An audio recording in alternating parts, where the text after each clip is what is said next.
ನಾನು lieutenant colonel Divakara Naidu SK, founder director Karmabhoomi foundation.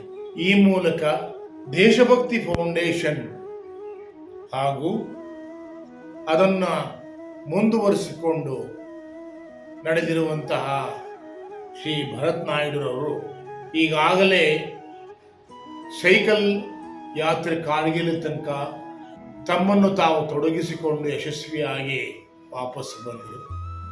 ಈಗ ಅಶ್ವಮೇಧ ಯಾಗ ಮಹಾಪರ್ಯಟನೆ ಕರ್ನಾಟಕ. ಎಷ್ಟೋ ಜನ ರೈತರು ಬೆಳೆ ಹಾನಿಯಾಗಿ ಸಾಲದ ಹೊರೆಯಿಂದ ಆತ್ಮಹತ್ಯೆ ಮಾಡಿಕೊಳ್ಳುತ್ತಿದ್ದಾರೆ.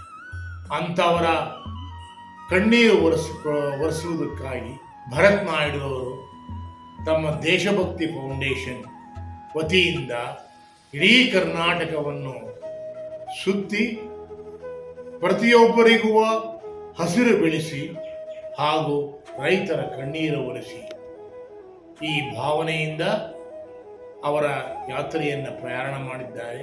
ಇದಕ್ಕೆ ಎಲ್ಲ ಸರ್ಕಾರಿ ಹಾಗೂ ಅನೇಕ ಸಂಸ್ಥೆಗಳು ಅವರಿಗೆ ಸಹಾಯ ಮಾಡುತ್ತಿದೆ. ನಮ್ಮ ಕರ್ಮಭೂಮಿ ಫೌಂಡೇಶನ್ ವತಿಯಿಂದ ನಾವು ಪರಮಾತ್ಮನಲ್ಲಿ ಪ್ರಾರ್ಥಿಸುವುದೇನೆಂದರೆ ಅವರಿಗೆ ಯಶಸ್ಸು ಸಿಗಲಿ, ಅವರ ಈ ಒಂದು ಉದ್ದೇಶ ಸಾರ್ಥಕವಾಗಲಿ ಎಂದು ಎಲ್ಲರಲ್ಲೂ ಪ್ರಾರ್ಥಿಸುತ್ತೇವೆ.